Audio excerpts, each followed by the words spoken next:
Yesus baik. Ya, silakan duduk. Terima kasih untuk tim PKW yang sudah melayani Tuhan hari ini dengan sangat luar biasa. Katanya nggak kenal maka nggak sayang, jadi saya mau kenalan dulu ya. Kenalkan, nama saya Grace Sumila ya. Saya hari ini akan sampaikan kecintaan Uria akan tabut Allah. Saya bawa tim saya, yaitu suami saya dan putri saya, boleh berdiri, Bapak Boas dan adik Melody ya. Puji Tuhan. Suami saya sedang menempuh S2 di Sakti, Malang. Dan putri saya yang nomor 2 ini kelas 6 SD. Anak saya yang nomor 1 sudah kuliah di Surabaya, laki-laki ya. Baik, saya dari Yayasan Jenius Cara Alkitab, teman-teman, Bapak Ibu Saudara ya. Baik, next. Saya dari Yayasan Jenius Cara Alkitab. Jadi saya kesini dalam pelayanan interdenominasi ya. Baik, hari ini kita akan belajar tentang Uria, mengulik tokoh Uria yang jarang dikhotbahkan ya. Tokoh Uria ini biasanya kita kenal sebagai Uria itu suaminya Batsheba gitu ya. Kita akan melihat bagaimana Uria ini mencintai tabut Allah yang adalah lambang hadirat Tuhan, dan sebagaimana hal itu ditanamkan oleh Daud kepadanya sebagai anak rohaninya, begitu ya. Dari mana Bu Grace kok bisa tahu kalau Uria itu mencintai tabut Allah, dan dari mana kalau Bu Grace tahu kalau Uria itu anak buahnya Daud? Nanti kita akan pelajari. Ada beberapa topik bahasan kita. Yang pertama arti nama, yang kedua Uria yang kita kenal, yang ketiga nama tokoh lain yang sama-sama namanya Uria, yang keempat 28 kali penyebutan Uria orang Het ini di dalam Alkitab, apa arti angka 28, yang kelima kebangsaan Uria, yang keenam sejarah hidup Uria, yang ketujuh Uria dan kita, yang kedelapan tapi maukah kita, yang kesembilan tabut Allah kata yang pertama. Baik, jadi ada 9 pokok bahasan yang akan kita pelajari hari ini. Katakan sama kanan kirinya, hari ini kita makan kenyang. Oke, puji Tuhan, hari ini kita makan kenyang ya. Nah, yang pertama kita akan lihat Uria, tokoh yang kita kenal. Nah, Uria ini gak asing buat kita karena dia sering namanya muncul di Alkitab, Uria orang Het itu ya. Mungkin Bapak Ibu Saudara pernah dengar Uria orang Het. Lalu kita kenal Uria sebagai suaminya Batsheba ya. Dan kita sering mendengar cerita bahwa Uria ini mati di medan perang oleh rekayasa perang yang telah direkayasakan oleh Daud, karena Daud mau mengambil istrinya Uria itu menjadi istrinya dia ya. Dan nama Uria itu masuk di dalam silsilah Yesus Kristus menurut kitab Matius 1 ayat 9. Walaupun dia tidak kayak Adam memperanakan siapa, Ishak, memperanakan Yakub, memperanakan Yehuda dan seterusnya. Uria nggak termasuk memperanakan, tapi dia namanya bisa muncul di memperanakan Salomo dari istri Uria. Nah, kata Uria muncul di situ ya. Baik, itu adalah sejauh ini Uria yang kita kenal. Nah, sekarang kita lihat kenapa kita mengatakan bahwa Uria itu mencintai tabut Allah. Yuk kita buka dalam 2 Samuel 11. 2 Samuel pasalnya yang ke-11, ayatnya yang ke-11. 2 Samuel 11 ayatnya yang ke-11. Di situ dikatakan seperti ini. Tetapi Uria berkata kepada Daud, tabut serta orang Israel dan orang Yehuda diam dalam pondok. Juga tuanku Yoab dan hamba-hamba tuanku sendiri berkemah di padang. Masakan aku pulang ke rumahku untuk makan, minum, dan tidur dengan istriku? Demi hidupmu dan demi nyawamu, aku takkan melakukan hal itu. Saudara, kalau pelajari di Alkitab dari Kejadian ke Wahyu, Uria itu adalah orang yang sangat pendiam. Kata-katanya di dalam Alkitab cuma dicantumkan di ayat ini saja. Satu kalimat seumur hidup Uria yang dicantumkan dalam Alkitab hanya ayat ini saja. Dan perhatikan kata pertama apa yang disebutkan oleh Uria dalam kalimat satu-satunya ada di Alkitab menyebutkan isi kata-kata Uria, kata apa? Kata tabut. Berarti kan pertanyaannya Daud di ayat 10. Mengapa engkau tidak pergi ke rumahmu? Kata pertamanya bukan karena ini, tidak. kata pertamanya adalah tabut Tuhan. Betapa cintanya Uria ini akan tabut Tuhan, sehingga hanya satu-satunya kalimat dalam hidup Uria yang dicantumkan dalam Alkitab, kata pertama yang dia sebutkan adalah kata tabut. Dari sini saya tahu, wow, berarti Uria itu seseorang pribadi yang sangat mencintai tabut Allah. Oke, sekarang kalau kita udah sepakat kalau Uria itu cinta tabut Allah, kita ingin tahu ada apa dengan Uria? Kenapa orang Het ini kok bisa cinta tabut Allah? Yang pertama kita mau belajar arti nama Uria. Arti nama Uria adalah dari kata Uriah. Yah itu artinya singkatan dari Jehovah atau Yahweh. Lalu kata Uria itu dari kata artinya Jehovah is my light atau is my flame. Yehova adalah terangku, Yehova adalah apiku, Yehova adalah kobaranku, luapanku, sinarku, kekasihku. Ikuti kata-kata saya ya. Apa arti nama Uria? Ikuti kata-kata saya ya. Yehova adalah terangku, Yehova adalah terangku, apiku, apiku, kobaranku, kobaranku, luapanku, luapanku, sinarku, sinarku, kekasihku. Bayangkan saudara, seorang Uria, notabene dia adalah orang Het ya.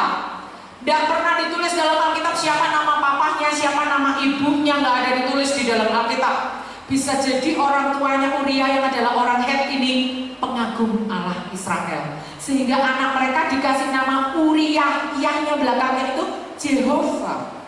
Kemungkinan saya prediksi orang tuanya Uria ini sangat mengagumi Allah Israel, makanya Uria dikasih nama yang berbau Israel banget. Nama Uria ini nggak ada baunya Het sama sekali, nggak ada berbau Het sama sekali. Saya yakin bahwa orang tuanya Uria ini punya visi, kalau anakku kalau besar nanti dia akan menjadi terangnya Tuhan, dia akan menjadi luapan api Tuhan, dia menjadi kobaran api Tuhan, dia menjadi pribadi yang mencintai Tuhan. Walaupun mereka keluarga orang Het, diam-diam orang tuanya Uria ini mencintai, mengagumi Allah Israel. Terlihat dari cara mereka memberi nama anak mereka. Kita lihat di sini, nama Uria orang Het ini adalah nama pertama di dalam Alkitab, orang yang pakai nama Uria. Setelah itu ada orang yang pakai nama Uria, tetapi orang pertama yang dicatat di Alkitab memakai nama Uria ya Uria orang Het ini. Kalaupun ada Uria-Uria yang lain, itu hidupnya jauh setelah Uria orang Het ini, baru nama-nama lain muncul. Nah, sekarang kita lihat siapakah mereka, orang-orang lain yang memakai nama Uria.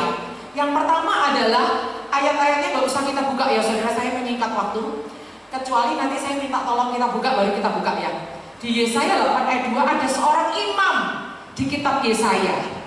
Imam ini lahirnya abad ke-7 sebelum Masehi. Sedangkan Uria ini abad 10 sebelum Masehi. Berarti duluan mana? Sebelum Masehi loh ya. Duluan Uria. Ya, dan di Yesaya 8 ayat 2 ini seorang imam. Perhatikan. Next kita akan lihat di Yeremia 26 ayat 20 ada lagi seorang nabi Tuhan yang bernubuat. Dia juga bernama Uria. Dia hidupnya di tahun 625 sebelum Masehi kira-kira. Kalau Uria 10 sebelum Masehi, abad ke-10 sebelum Masehi. Artinya tetap lebih duluan Uria orang Het ya. Next ada lagi di 2 Raja-Raja 16 ayat 10 seorang imam lagi. Jadi nama-nama yang pakai nama Uria ini setelah Uria orang Het ini mati bukan nama-nama biasa, tapi yang di Yesaya tadi seorang imam, yang di Yeremia tadi seorang nabi Tuhan, yang di 2 Raja-Raja dia juga seorang imam. Dia hidupnya di lebih kurang 560 sampai 550 sebelum Masehi. Sedangkan Uria orang Het abad ke-10 sebelum Masehi. Tetap lebih duluan Uria orang Het. Next di kitab Esra ada lagi pasal 8 ayat 33. Seorang ayah dari Meremot. Siapa Meremot? Meremot adalah seorang imam pada zamannya Esra.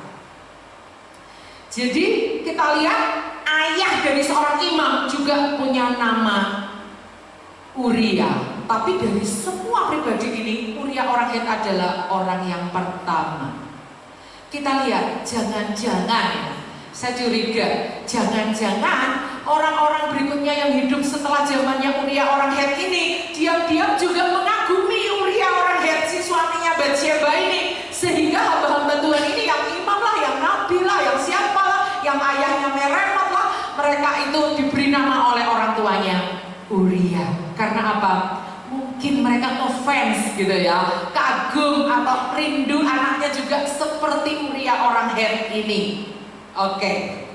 Nah, sekarang kita akan pelajari bahwa nama Uria yang mengacu kepada pribadi Uria orang Het, bukan Uria yang lain-lainnya tadi. Kalau Uria yang lain-lain nggak saya hitung. Saya hanya hitung nama Uria suaminya Batsyeba. Itu ada 28 kali penyebutan di dalam Perjanjian Lama dan Perjanjian Baru. Dari mana Bu Grace tahu? Ya saya hitung ya. Saya buka di Alkitab elektronik, saya hitung pakai manual. Oh, 28 kali. Ternyata angka 28 di dalam Alkitab itu adalah ukuran panjang 10 buah tenda pada kemah suci, yaitu 28 hasta. Jadi di dalam kemah sembahyang Musa atau tabernakel Musa itu ada 10 tenda. Setiap tenda itu memiliki ukuran panjang 28 hasta. Itu nanti bisa Anda baca di rumah di Keluaran 26 ayat 1 sampai 6. Nah, kita lihat apa arti rohani angka 28 yang terkait dengan 28 hasta panjang dari 10 buah tenda di kemah suci ini. Arti yang pertama adalah tenda-tenda itu terbuat dari lenan halus yang dipintal. Katakan lenan halus yang dipintal. Bicara tentang kehidupan yang mau dibentuk oleh Tuhan. Nanti kita akan pelajari kehidupan Uria. Oh benar, memang benar, dia itu mau dibentuk oleh Tuhan. Yang kedua, tenda-tenda itu ada hubungannya dengan kain ungu tua, kain ungu muda, kain kirmisi. Itu semua adalah lambang daripada darah Yesus. Katakan lambang darah Yesus. Lambang darah Yesus. Artinya Uria ini pribadi yang mau menerima keselamatan yang disediakan Yahweh, keselamatan yang disediakan Yehova Allah Israel itu kepada umatnya. Memang pada zaman itu mereka nggak seperti kita. Kalau kita, iman kita mundur ke 2000 tahun yang lalu. Tapi kalau iman di zamannya Uria adalah iman maju, sometimes suatu saat nanti akan datang juru selamat. Jadi sebenarnya sama-sama nggak melihat salib dalam kondisi Yesus berdarah-darah. Kita sama Uria ini sama sebenarnya. Hanya bedanya kalau Uria mempercayai suatu saat nanti akan ada juru selamat, yaitu mereka menyebutnya Mesias. Sedangkan kita, iman kita mundur. Dulu pernah ada Mesias, yaitu Yesus yang mati buat kita. Ada kain ungu tua, kain ungu muda, kain kirmisi di dalam 28 hasta dalam 10 tenda di dalam bait suci. Berikutnya ada kerub. Kerub yaitu lambang tabut Tuhan, lambang persekutuan Tuhan, lambang hadirat Tuhan. Artinya si Uria ini hidupnya begitu cinta tabut Tuhan, begitu rindu bersekutu dengan Tuhan, begitu mendambakan hadirat Tuhan. Saya nggak janjian sama pemimpin pujian tadi teman-teman, Bapak Ibu Saudara. Jadi menceritakan dalam lembah yang sangat dalam, Tuhan sengaja bawa ke lembah. Di lembah itulah mengalami the power of the praise and worship. Kuasa dari puji-pujian kepada Allah yang hidup itu membangkitkan semangat, membangkitkan kekuatan, membangkitkan iman yang terus menyala dan berkobar bagi Tuhan. Coba nanti Bapak Ibu kalau pulang di rumah bikin percobaan ilmiah ya, 2 buah telur. Telur pertama kita ketuk pakai sendok, tik, apa yang terjadi? Pecah. Telur kedua taruh di tengah telapak tangan kita, genggam erat-erat sekuat-kuatnya, pecah apa enggak? Enggak pecah. Coba aja kalau nggak percaya. Ini telur mentah loh ya, telur mentah loh ya. Coba. taruh di tengah-tengah tangan, terus genggam sekuat-kuat, nggak pecah. Kenapa? Karena tekanannya merata. Sedangkan kalau sendok tadi pecah karena apa? Tekanannya hanya di satu titik. Ketika Tuhan bawa kita ke lembah seperti pemimpin pujian tadi men-sharingkan, mensaksikan, ketika dia dibawa Tuhan di lembah, disitulah Tuhan membawa tekanannya itu merata, sehingga hidup kita ketika kita diuji, kita didapati semakin tekun, semakin sabar, semakin tahan menghadapi tekanan, semakin dewasa, semakin bisa menunggu waktunya Tuhan, semakin berserah, semakin bersyukur. Tapi telur yang tidak mau dikasih tekanan merata, justru dia gampang bentik. Kata orang Jawa itu mudah pecah. Next. Berikutnya, dia 28 hasta pada 10 tenda di dalam kemah tabernakel Musa itu buatan ahli tenun. Katakan, buatan ahli tenun. Adalah gambaran dari kehidupan yang profesional, kehidupan yang dipersembahkan kepada Tuhan, kehidupan yang gak ecek-ecek, gak kaleng-kaleng, tapi kehidupan yang ditaruh di mezbah Tuhan, kehidupan yang menyenangkan hati Tuhan, kehidupan yang more than average atau di atas rata-rata. Kita lihat 28 penyebutan nama Uria orang Het, pribadi orang Het di dalam perjanjian lama dan perjanjian baru ini. Kita simpulkan suatu persembahan hidup Uria yang berkualitas dan menyenangkan hati Tuhan. Kita akan masuk lebih dalam lagi. Apa sih kebangsaan Uria itu? Kita sering tahu ya, di Alkitab dibilang Uria orang Het itu, gitu ya. Ternyata dia adalah orang Het. Katakan orang Het. Het adalah salah satu dari 6 bangsa yang harusnya ditumpas sama sekali di tanah Kanaan, yaitu orang Het, orang Amori, orang Kanaan, orang Feris, orang Hewi, orang Yebus. Salah satunya orang Het. Itu adalah 6 bangsa yang harus ditumpas. Jadi sebenarnya kita ini kayak Uria ini. Kita ini mirip dengan Uria ini. Kita ini sebenarnya harusnya ditumpas karena dosa kita. Seharusnya kita itu binasa karena dosa kita. Oleh karena anugerah Tuhan itulah kita diselamatkan. Katakan, thank you Jesus. Terima kasih Tuhan. Matur nuwun Gusti Yesus. Iya, begitu ya. Jadi kebangsaan Uria ini adalah orang Het, orang yang seharusnya ditumpas. Kita lihat bagaimana sejarah hidup Uria, orang Het itu. Kita lihat sejarah hidup Uria, tadi sudah saya jelaskan, papa mamanya Uria, ayah ibunya, pak nebunenya, bapak ibunya itu nggak pernah dicatat di dalam Alkitab. Tiba-tiba aja Uria itu namanya muncul sebagai daftar pahlawan Daud yang ada di, kita lihat 2 Samuel 23. Ya, kita perhatikan 2 Samuel 23. Kita lihat ayatnya yang ke-39. Yuk kita baca sama-sama ya. 2 Samuel 23 ayat 39. Yang udah ketemu katakan asik. Ya, karena firman Tuhan itu asik gitu ya. Yuk kita baca sama-sama 2 Samuel 23 ayat 39. 1, 2, 3. Uria orang Het, semuanya 37 orang. Anda perhatikan, Uria itu adalah pahlawan yang nomor 36 kalau Daud nggak dihitung. Ini 37 karena bersama dengan Daud. Jadi dari mana Bu Grace tahu? Nih, Alkitab saya coret-coretin ya. Dari ayat 8 itu namanya isi Baal, itu saya tulis ini pahlawan nomor 1. Nomor 2-nya siapa? Eleazar ayat 9 dan seterusnya. Ternyata Uria itu di ayat 39 adalah pahlawan yang paling buncit, paling kacret, paling terakhir, paling belakang. Barisannya paling belakang. Makanya kalau ditaruh paling depan pasti kalah. Orang dia pahlawan paling belakang kok ditaruh paling depan, pasti matinya ya kan. Nah, Uria ini adalah daftar pahlawan Daud. Tapi orang-orang ini dari mana ya? Waktu Daud dilantik jadi raja kok bisa ada pahlawan-pahlawan ini? Kapan mereka kok tiba-tiba muncul jadi pahlawan?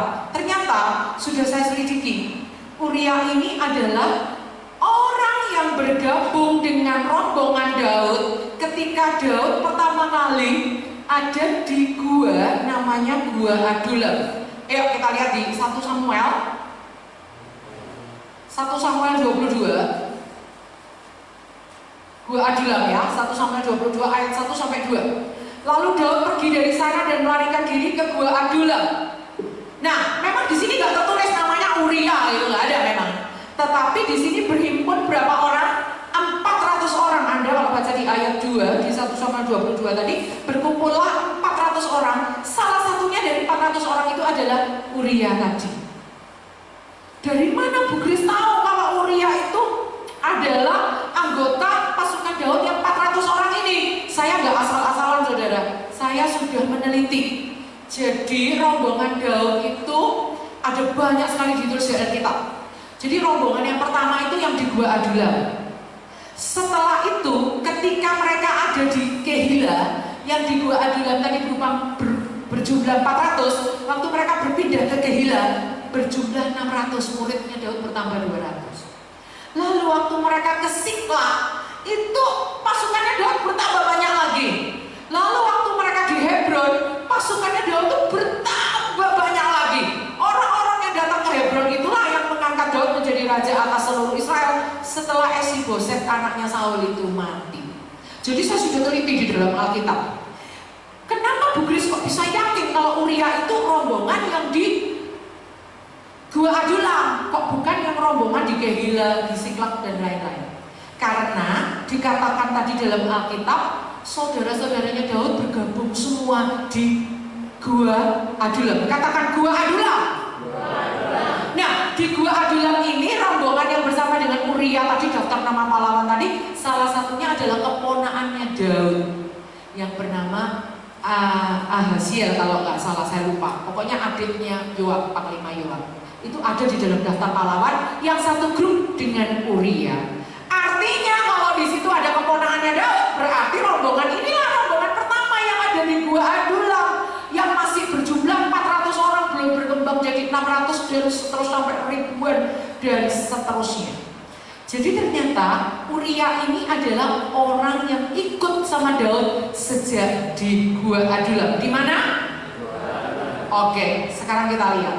Berarti kalau Uria itu adalah orang yang ikut Daud sejak di Gua Adullam, itu artinya Uria ini salah satu. Kalau enggak dia orang yang dalam kesukaran, bisa jadi dia adalah orang yang dikejar-kejar tukang piutang, bisa jadi dia orang yang sakit hati, atau ketiga-tiganya, atau salah dua dari tiga itu, atau salah satu dari tiga itu, nggak tahu. Kita nggak menulis Uria ini masalahnya apa. Tapi orang-orang yang ikut Daud di Gua Adullam ini adalah sampah masyarakat, orang-orang yang dianggap nggak berguna, orang-orang yang dianggap nggak mungkin mereka ini jadi pahlawan. Itu 400 orang yang ikut sama Daud itu, termasuk Uria itu adalah mungkin dia ada dalam kesukaran, dikejar-kejar tukang piutang, atau barisan orang kepahitan atau orang sakit hati.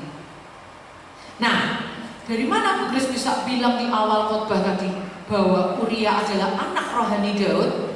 Kita akan lihat Mazmur 34 ya. Kita lihat Mazmur 34 ayatnya yang ke-12. Wow, waktu saya ketemu ayat ini saya terbelalak saudara. Karena biasanya kata hai anak-anak itu di Amsal. Waktu saya cari hai anak-anak, kenapa ada satu yang di Mazmur ini ya? Saya curiga, siapa yang menulis ini? Daud. Saya cek lagi kapan Daud menulis ini. Waktu Daud menulis Mazmur 34 ini, dia belum punya anak kandung. Halo? Kapan Daud punya anak kandung? Setelah dia jadi raja di Hebron. Dan pada saat dia jadi raja di Yerusalem, anak-anaknya bertambah lagi, itu anak kandung. Lahir dari dia memperanakan. Tapi di Mazmur 34 ini Daud masih jadi pelariannya Saul. Dia belum punya anak. Kenapa di ayat 12 dikatakan, marilah anak-anak, dengarkanlah aku, takut akan Tuhan, akan kuajarkan kepadamu. Dan ngomong sama siapa ini? Marilah anak-anak. Dia kan belum punya anak. Dia bicaranya, perhatikan di ayat 1. Dari Daud pada waktu ia pura-pura tidak waras pikirannya di depan Abimelek sehingga dia diusir lalu pergi. Jadi kalau Anda baca latar belakang daripada peristiwa Mazmur 34 ini, kalau baca di kitab 1 Samuel 21 ayat 13 dan 1 Samuel 22 ayat 1 sampai 2 diceritakan dalam Alkitab setelah Daud ini pura-pura gila lalu diusir oleh Abimelek ini atau Raja Akis ini. Dia pergi ke Gua Adulam. Di Gua Adulam itulah Daud mulai punya pengikut 400 orang termasuk Uria ini. Kepada 400 orang ini Daud punya kurikulum pengajaran. Kepada siapa? Kepada anak-anak. Siapa anak-anak itu? Anak rohaninya. Takut akan Tuhan akan kuajarkan. Kuajarkan artinya Daud jadi guru juga buat mereka. Mungkin Uria ini kalau panggil Daud, Papa Daud, Papa Daud, mungkin aja. Karena dia kan menyebut mereka anak-anak.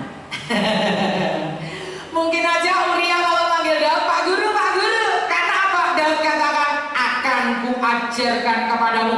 Cari tahu dari seluruh kitab Mazmur nyanyian pengajaran paling banyak buatan siapa? Buatan Daud. Daud menelurkan nyanyian pengajaran itu sampai 6 pasal. Kalau yang Etan, Asaf, apa-apa itu cuma 2, ada yang cuma 1, kalau Daud 6. Artinya Daud itu juga seorang guru loh ya. Kita paling tahunya Daud itu apa? Gembala, raja, prajurit, bla bla bla. Tapi Alkitab ternyata menulis Daud adalah seorang papa rohani buat 400 orang di Gua Adulam. Dia juga seorang guru buat anak-anak rohani. 400 orang ini dididik oleh Daud, bla bla bla bla bla, lebih kurang kata para ahli selama 13 tahun. Dari dia diurapi oleh Samuel lebih kurang umurnya 17 tahun, sampai dia jadi raja itu umur 30 tahun. Jadi itu nggak ada catatan yang jelas. Pertama kali Daud diurapi Samuel itu umur berapa? Lebih kurang umur 17. Jadi kata para ahli lebih kurang berlangsung berapa tahun ini?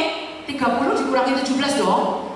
13 tahun dia mendidik orang-orang Adulam ini, sehingga waktu Daud jadi raja di umur 30, deng, orang-orang ini udah jadi pahlawan. Dilatih sama Daud. Katakan, wow. Salah satu anak didiknya Daud siapa? Uria. Wow. Sekarang kita lihat apa kurikulum Adulam yang Daud ajarkan kepada anak buahnya. Salah satunya Uria ini, coba Anda lihat Mazmur 34 kurikulumnya Daud dari ayat 2 sampai ayat 23. Saya nggak bahas semua, saya bahas aja yang dari ayat 2 sampai ayat 4. Aku hendak memuji Tuhan pada segala waktu, puji-pujian kepadanya tetap di dalam mulutku. Karena Tuhan jiwaku bermegah, biarlah orang-orang yang rendah hati mendengarkan dan bersuka cita. Muliakanlah Tuhan bersama-sama dengan aku. Marilah kita bersama-sama memasyurkan namanya. Bayangkan saudara, Daud ketika udah jadi raja, untuk memilih para penyanyi yang jadi jurinya itu dia dan para panglima. Daud dan para panglima menunjuk para penyanyi. Loh, saya pikir-pikir apa hubungannya? Kenapa panglima diajak menunjuk penyanyi?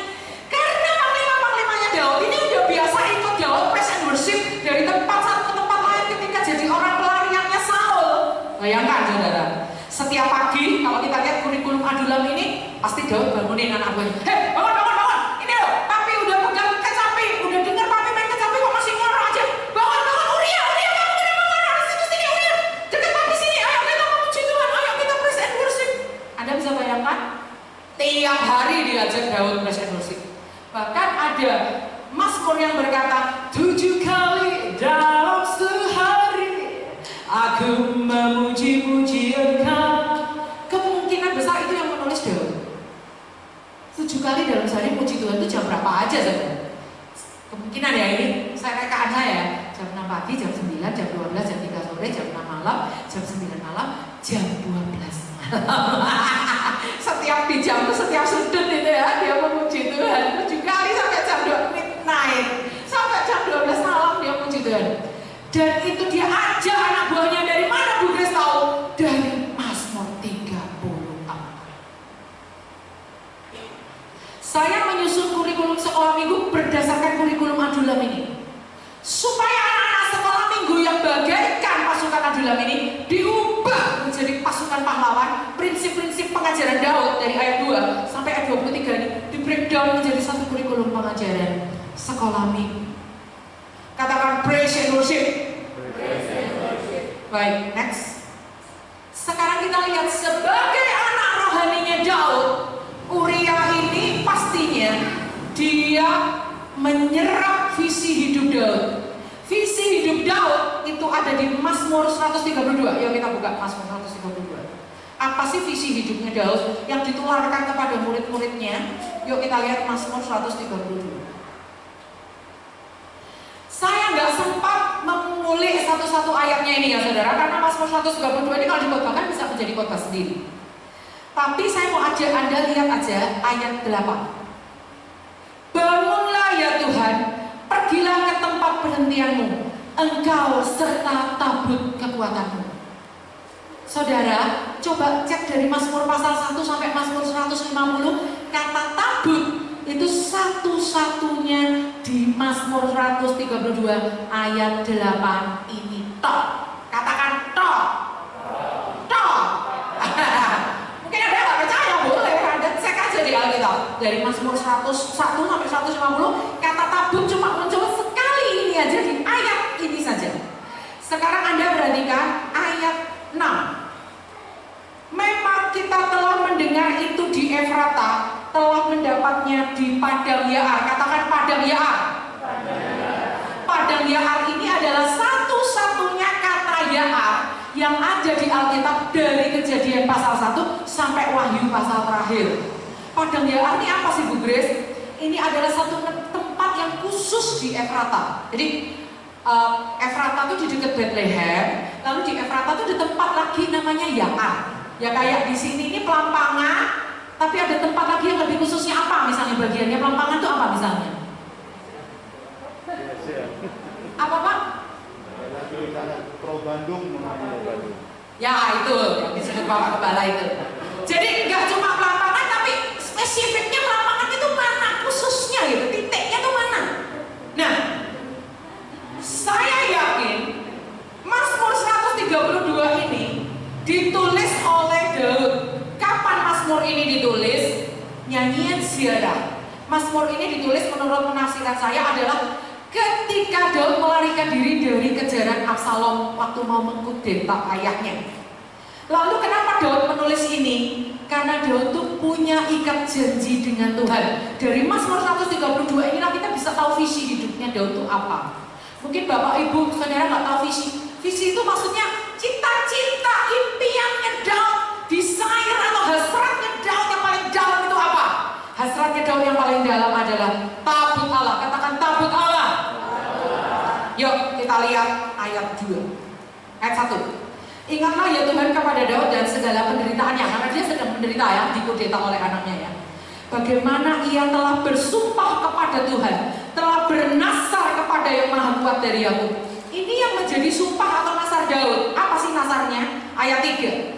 Sesungguhnya aku tidak akan masuk ke dalam kemah kediamanku, tidak akan berbaring di tempat di ranjang ketiduranku. Sesungguhnya aku tidak akan membiarkan mataku tidur atau membiarkan kelopak mataku terlelap. Sampai apa? Sampai aku mendapat tempat untuk rumah untuk Tuhan. Katakan tempat untuk Tuhan. Kediaman untuk yang maha kuat dari Yakub. Ya berarti kan ayat 6. Memang kita telah mendengar tentang itu di Efrata, telah mendapatnya di Padang Yaar. Artinya kapan Daud itu memberi nasar atau janjinya kepada Tuhan. Tuhan, kalau saya sederhanakan ya, aku nggak akan bobok-bobok. Kalau aku nggak akan tidur, mataku kalau tidur nggak akan bisa nyenyak sampai aku mendirikan rumah bagi Tuhan, sampai tabut Tuhan itu punya tempat berteduh, sampai tabut Tuhan itu ada di tempat yang permanen. Itu yang jadi cita-cita Daud. Perhatikan ayat 7 dan seterusnya tadi udah saya bahas. Perhatikan, ada satu hal yang sangat unik di ayat 15. Perbekalannya akan kuberkati dengan limpahnya, orang-orang miskin akan kukenyangkan dengan roti. Kalau Anda pelajari di kitab Samuel, waktu Daud melarikan diri dari kejaran Absalom itu, tabut Allah itu sebenarnya ikut lari bersama Daud. Tapi di perjalanan Daud bilang, imam-imam, tabut ini gak usah ikut aku melarikan diri. Balik pulang ke Yerusalem. Kalau Tuhan berkenan, aku akan menemuinya lagi. Kalau Tuhan tidak berkenan, ya udah apa boleh buat. Ceritanya kira-kira gitu ya, walaupun kata-katanya nggak persis ya. Lalu Anda perhatikan tabut itu dibalikan ke Yerusalem. Makanya ada kata roti ini adalah roti sajian. Makanya itu menjadi perdebatan di dunia teologi. Karena apa? Karena Yesus mengutip waktu Daud makan roti itu menyebut nama imamnya adalah Imam Abiatar.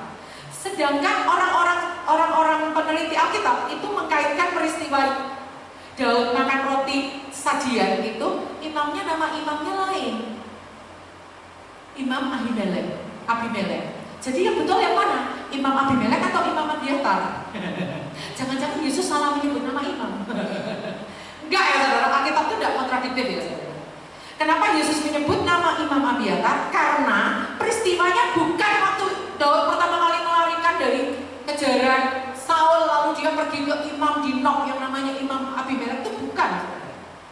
Peristiwanya adalah di Mazmur 132 ini. Artinya begitu Absalom mati, Daud waktu pulang dari pengejaran Absalom, dia kembali ke Yerusalem.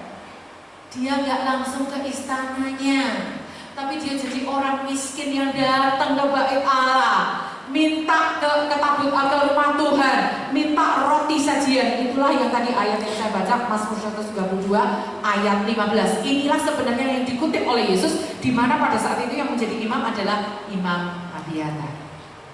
Roti di sini pakai kata roti sajian. Roti sajian boleh dimakan hanya oleh imam dan orang miskin. Kenapa Daud kan bukan imam? Kenapa boleh makan?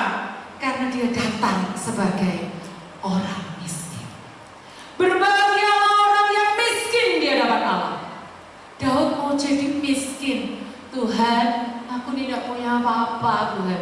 Anakku udah berontak Tuhan. Aku gak bisa hidup tanpa Engkau Tuhan. Aku butuh Engkau Tuhan. Daud gak datang ke istananya, dia langsung mau nemui tabut Allah. Betapa cintanya Daud dengan tabut Allah.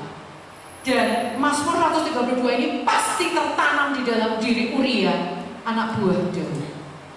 Kecintaan Daud akan tabut Allah ini pasti tertanam mengakar di dalam diri Uria. Sekarang kita lihat, dari mana kita bisa tahu kalau Daud itu cinta tabut Allah? Selain dari Mazmur 132 ini, kalau kita belajar di Alkitab, pertama kali Daud menjadi raja atas seluruh Israel ketika Isi-Boset bin Saul itu mati. Tadinya Daud cuma menjadi raja atas beberapa suku aja, yaitu berkedudukan di Hebron. Lalu ketika anaknya Saul mati, Daud itu menjadi raja atas seluruh Israel berkedudukan di Yerusalem. Hal pertama yang dilakukan oleh Daud apa?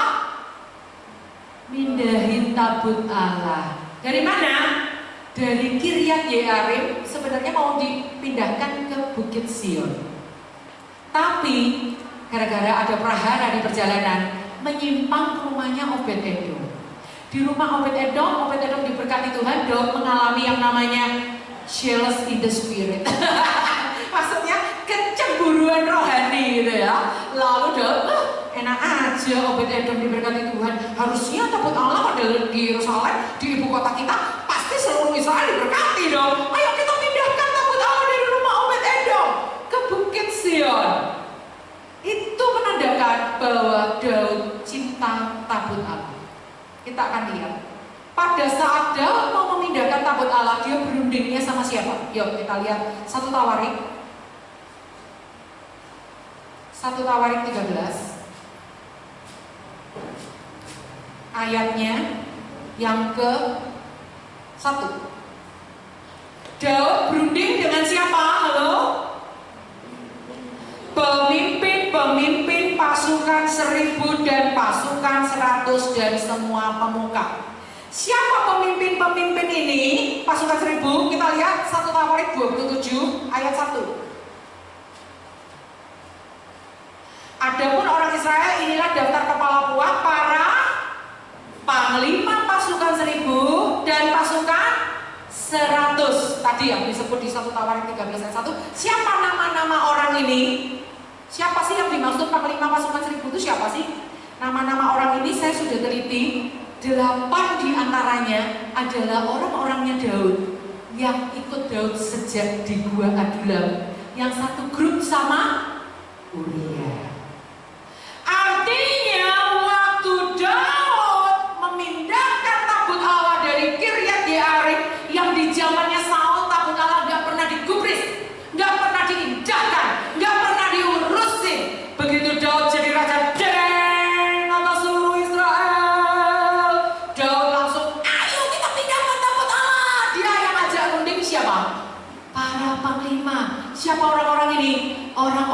yang udah tertanam visinya sejak di Gua Adulam. Jadi anak rohaninya Daud, jadi anak didiknya Daud. Daud selalu cekokin sama mereka.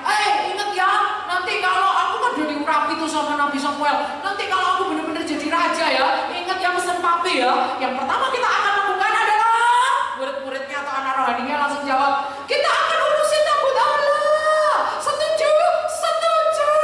Mungkin ada anaknya yang tanya, Uria mungkin nanya, apa sih istimewanya tabut Allah itu papi? Namanya papi rohaninya ya. Apa sih istimewanya papi? Mungkin Daud ngejelasin. Jangan lupa, tabut Allah adalah lambang hadirat Tuhan. Tabut Allah adalah lambang penyertaan Tuhan. Itu lebih penting dari semuanya yang lain. Setuju Uria? Setuju papi. Makanya 13 tahun kemudian lebih kurang waktu Daud udah jadi raja. Dia panggil anak-anak buahnya yang udah tertanam visinya dari Daud sejak awal, yang udah dididik sama dia. Saya nggak main-main loh saudara. Saya teliti satu-satu nama mereka loh ini. Nama-nama orang-orang panglima ini siapa sih, rombongan Daud yang mana? Ternyata 8 orang di antaranya rombongan Daud yang pertama. Lalu yang 4 lagi siapa Bu Des? Saya nggak melacak, nggak menemukan. Mungkin yang 4 ini adalah 400 orang yang namanya bukan pahlawan. Jadi ceritanya gini loh. Orang Adulam itu ada 400, tapi hanya 37 sekian yang jadi pahlawan. Paling kecil tadi, paling urutan paling belakang siapa? Uria. Tapi selebihnya dari 400 ini mungkin ada nama-nama lain yang nggak dicatat di Alkitab. Tiba-tiba 4 orang di antara itu muncul sama Daud dijadikan panglima. Tapi nggak ada nama-nama dari 12 ini yang termasuk di rombongan Daud yang berikutnya yang jadi 600, jadi berapa, nggak ada. Semuanya 8-8-nya dari rombongan Gua Adulam. Artinya begitu mengakarnya, Daud menanamkan visinya kepada Uria. Kesimpulan yang pertama tentang Uria, saya akan cepat sekali mulai dari sini. Katakan sama kanan kirinya, konsentrasi tinggi bro, sis. Bilang sama kanan kirinya, konsentrasi tinggi bro, konsentrasi tinggi sis. Jangan bilang terasi gusti nyambel gitu ya, jangan bilang gitu ya. Konsentrasi gitu ya. Oke. Kesimpulan pertama tentang Uria adalah anak didik rohani Daud sejak di Gua Adulam yang mengakar di dalam dirinya kurikulum praise and worship dan kurikulum-kurikulum yang lainnya yang nggak saya bahas. Yang saya bahas hanya praise and worship aja.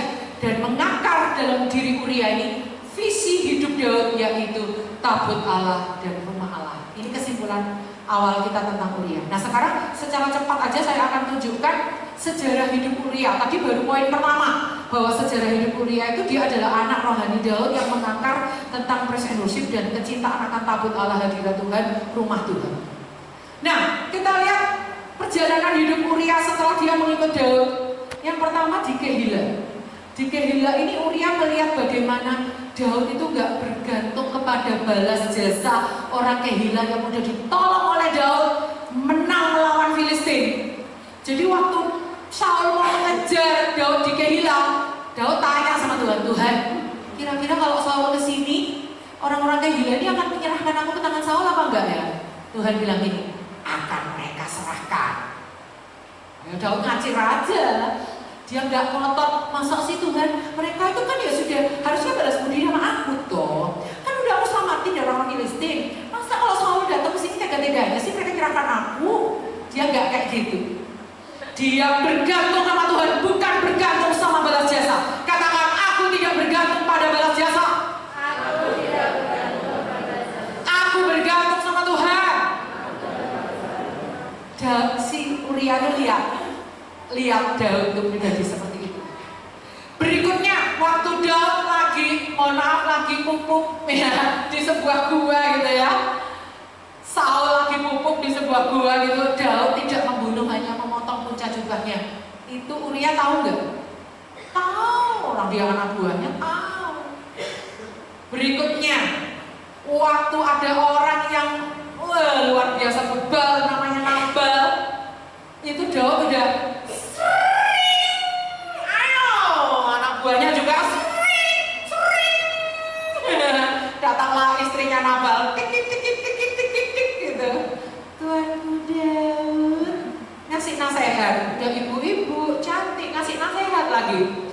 Kalau orang Israel tuh wanita itu kayak warga kelas gue gitu ya.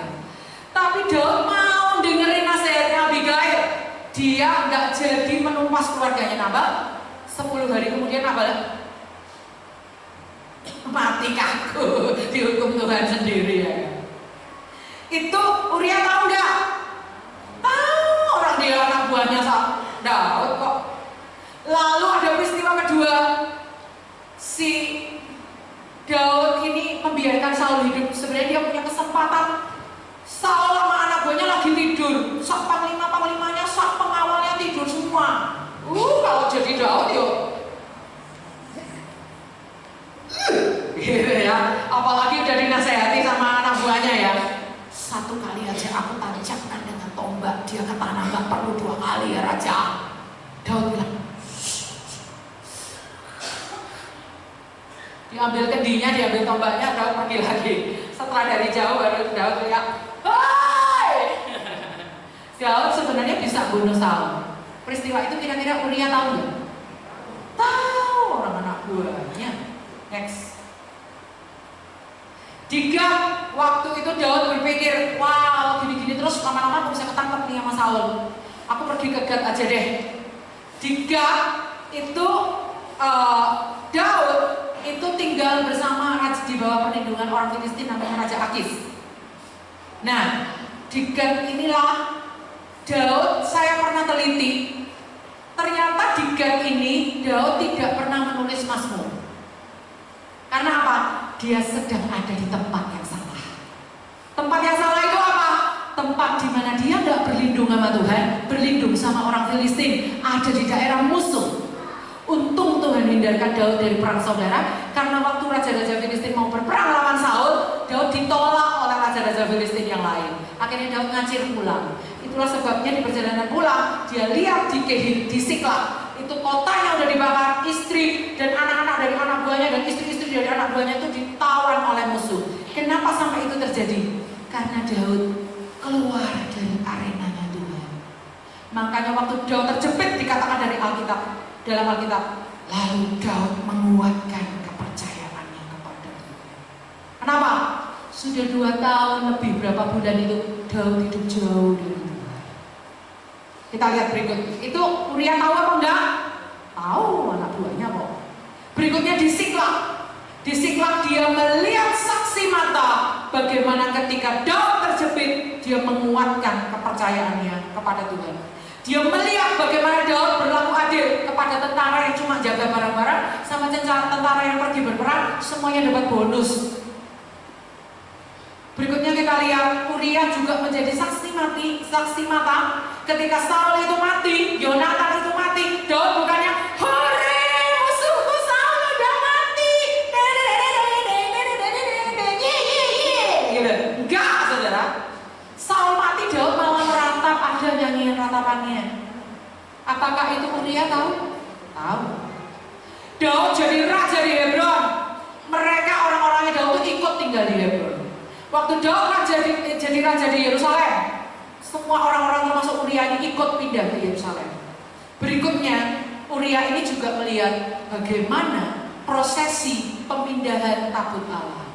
Bagaimana Tuhan menyambar Usa, bagaimana Obed-Edom diberkati Tuhan, bagaimana Daud menanggalkan jubah kerajaannya, menggantinya dengan baju efod dan menari-nari di depan tabut Allah. Itu rupanya sangat berkesan di dalam diri Uria.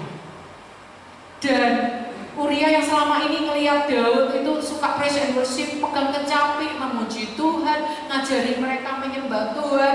Daud yang selama ini sering dengar tabut Allah, Uria yang sering dengar Daud ngomong tabut Allah, hadirat Allah, rumah Allah, tabut Allah, hadirat Allah, rumah Allah. Dia sekarang melihat sendiri, Daud dengan sukacita menari-nari di hadapan Tuhan. Makanya saudara kalau WL ngajak nari itu jangan jaim, bilang makanan kirinya, jangan jaim dong. Ya, jaim itu jaga image, malu kalau nari ya. Next kita lihat. Berikutnya Uria juga melihat bagaimana Daud itu mengangkat Mephiboset bin Yonatan bin Saul menjadi anak diangkat tinggal di istananya. Padahal Saul notabene-nya jahat, minta ampun sama dia. Kok bisa cucunya itu dipelihara sama dia. Dan singkat cerita, saya persingkat aja. Pada akhirnya Uria ini mengakhiri hidupnya dengan berperang di kota Raba. Lalu Anda tahu sendiri ceritanya sering dikotbahkan waktu istrinya Batseba itu dicuri oleh Daud. Dia dalam rekayasa perang akhirnya mati di tangan Bani Amon. Disitulah ayat yang tadi kita baca pertama muncul satu-satunya kalimat Uria dengan kata pertama takut. Dia mati di dalam suatu rekayasa perang. Kenapa dia bisa mati dalam rekayasa perang? Karena Uria ini sangat taat pada hukum perang. Di dalam hukum perang itu seorang tentara tidak boleh bersetubuh dengan perempuan. Kalau pada malam hari seorang tentara itu mengeluarkan air mani, dia harus membersihkan dirinya dulu, baru boleh datang ke perkemahan lagi. Dan tentara itu nggak boleh buang hajat di perkemahan. Harus pergi keluar dari perkemahan tentara, buang hajat di luar. Nggak boleh buang hajat di perkemahan tentara. Jadi tentara itu ada hukum perangnya. Mereka tidak boleh bercampur dengan perempuan. Tapi saudara, makanya Uria ini nggak mau waktu disuruh Daud pulang ke istrimu, dia nggak mau. Waktu sama Daud dibikin mabuk, siapa tahu kalau mabuk pulang. Kalau yang disuruh pulang kan pikiran sadar nih. Waktu mabuk kan pikiran bawah sadar. Tetap di pikiran bawah sadarnya Uria nggak mau pulang, dia tidur di istana. Waktu ditanya sama Daud, kenapa kamu nggak mau pulang? Dia sebut kata pertama takut, lalu dia katakan demi nyawamu. Kenapa? Karena hukum perang Israel, kalau orang melanggar hukum perang, maka Tuhan akan berbalik menjadi musuh orang Israel sendiri. Makanya Uria itu taat hukum perang, dia nggak mau dipaksa-paksa sama Daud kayak gimana pun dia nggak akan mau pulang ke istrinya. Baik, kita lihat dia akhirnya mati di tangan Bani Amon. Next, sekarang apa yang kita akan pelajari dari hidup Uria? Saya cepat aja. Mungkin aja hidup kita seperti Uria. Kita statusnya orang Het yang harus ditumpas. Kita ini adalah orang asing. Kita sering direndahkan karena kita bukan orang Israel. Kayak Uria ini sering direndahkan. Uria orang Het itu, Uria orang Het itu sering dihet-hetin gitu ya. Karena dia bukan orang Israel asli, dia berbeda. Mungkin dia kurang penting, dia prajurit nomor terakhir yang mungkin sering dibully. Seperti itu juga hidup kita sering dihina, sering diejek karena kita orang biasa. Berikutnya adalah kita mungkin seperti Uria, orang-orang adulam yang dikejar-kejar kesukaran, dikejar-kejar tukang piutang, diidap oleh yang namanya sakit hati. Tapi maukah kita mau jadi seperti nama Uria? Hidup kita jadi terang. Katakan aku mau. Berikutnya, maukah kita bagaikan 10 tenda bait suci? Hidup kita menyenangkan hati Tuhan. Katakan aku mau. Maukah kita mengikuti kurikulum adulam, yaitu praise and worship? Katakan aku mau. Maukah kita menjadi seperti pribadi Uria, adalah orang Het tapi bukan orang Het biasa, seperti Ruth bukan orang Moab biasa, seperti Rahab bukan orang Yeriko biasa, seperti Naaman bukan orang Aram biasa, tapi mau jadi orang Het yang berbeda karena diselamatkan oleh kuasa dari Yesus. Katakan aku mau. Maukah kita menjadi seperti prajurit yang taat pada hukum perang? Apa yang harus kita lakukan? Aku kan gak perang, aku bukan tentara loh Bu Grace, aku bukan TNI loh ya Bu Grace. Taat pada hukum perang adalah pakailah seluruh perlengkapan senjata Allah. Katakan aku mau. Maukah kita menjadi pribadi yang cinta tabut Allah seperti Uria? Katakan aku mau. Ayo kita usung tabut Allah di dalam hidup kita sebagai yang utama, sebagai yang pertama. Jangan pakai gerobak, jangan pakai kereta. Yang dilakukan oleh Daud pertama kali adalah pakai kereta, meniru cara-caranya orang Filistin. Tabut Allah itu gak sama dengan cara-cara Filistin. Tabut Allah harus diusung di atasnya bahu para imam. Siapakah imam? Kita semua. Kita adalah imamat rajani. Ayo usung tabut Allah di dalam hati kita, di dalam hidup kita. Jadi orang yang suka memuji Tuhan, jadi orang yang suka akan hadirat Tuhan, jadi orang yang mencintai Taurat Tuhan, Jadi orang yang suka mendirikan mezbah Tuhan. Jadi orang yang gak suka menjauhi pertemuan-pertemuan ibadah. Jadilah orang yang suka memuji Tuhan. Jadilah orang yang mendirikan mezbah di keluarga Anda masing-masing. Saya sangat bersyukur dengan suami saya, karena setiap pagi dia selalu ambil gitar. Dan begitu dia main gitar, anak saya langsung keluar dari kamarnya bergabung dengan kami bertiga. Dan waktu ada anak saya pertama, kami berempat, kami selalu setiap pagi praise and worship, memuji Tuhan. Dan Anda tahu, suami saya sering gak bisa tidur, pertama karena sering sakit asma, saudara. Yang kedua gak bisa tidurnya karena apa? Terngiang-ngiang lagu yang akan dinyanyikan besok pagi di ibadah keluarga, yang notabene hanya isinya kami bertiga loh, saudara. Terngiang-ngiang judul lagu, syair lagu gitu loh, saudara. Jadi makanya kalau pagi dia nyanyi itu sering pas dengan apa yang saya butuhkan. Ayo kepala-kepala keluarga di sini, dirikan mezbah keluarga, cintai tabut Allah dan rumah Tuhan. Saya serahkan waktunya kembali kepada tim Grace. Lebih baik satu hari di pelataranmu daripada di tempat lain. Lebih baik satu hari di pelataranmu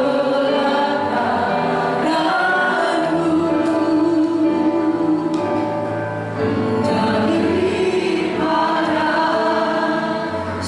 1000 hari di tempat lain.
Disitulah perkara-perkara besar terjadi.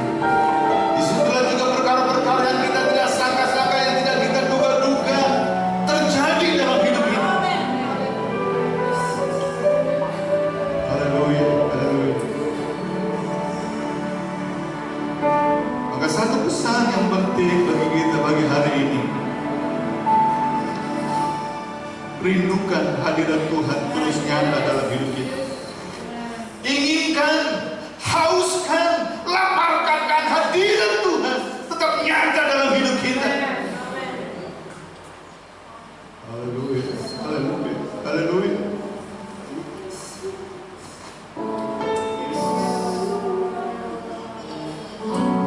Tuhan itu memang maha hadir,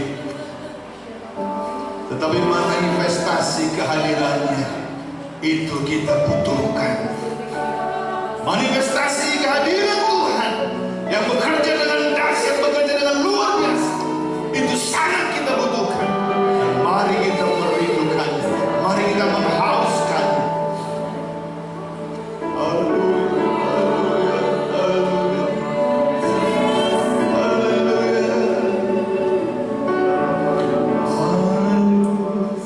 Seperti rusa yang harus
Sehingga kami terus membangun mesbah doa. Supaya kami terus membangun hubungan persekutuan yang indah dengan Tuhan. Karena kami perlu Tuhan. Karena kami butuh Engkau. Biar hadirat-Mu tetap nyata dalam kehidupan kami. Haleluya. Bersyukur Bapa, kebenaran firman-Mu yang membangun kami, yang mendorong kami, yang memotivasi kami supaya kami mencintai takut Tuhan, yaitu mencintai, menginginkan, merindukan hadirat Tuhan tetap nyata dalam kehidupan kami. Karena itulah yang terindah, itulah perkara yang sangat luar biasa. Semakin memuliakan Engkau dan kami pun juga akan membawa perubahan yang sangat besar dalam kehidupan setiap kami. Terima kasih Bapak. Terima kasih saat ini serahkan seluruh sidang jemaat-Mu Tuhan, setiap keluarga membangun persekutuan dengan Tuhan, bangun mesbah doa di setiap rumah tangga mereka, agar hadirat Tuhan dan nyata memimpin menguasai. Karena itulah juga yang menjadi jalan untuk setiap keluarga dekat dengan Tuhan. Setiap keluarga mengalami manifestasi kehadiran Tuhan, yaitu Immanuel yang bersama-sama dengan kami, yang ada di dalam kami, yang tetap ada memimpin kami. Terima kasih Bapak, terpujilah nama-Mu. Yang bersyukur bila Tuhan Engkau dimuliakan untuk selama-lamanya dalam hidup kami, sebab kami adalah milik kepunyaan. Dalam nama Yesus kami bersyukur. Haleluya. Amin.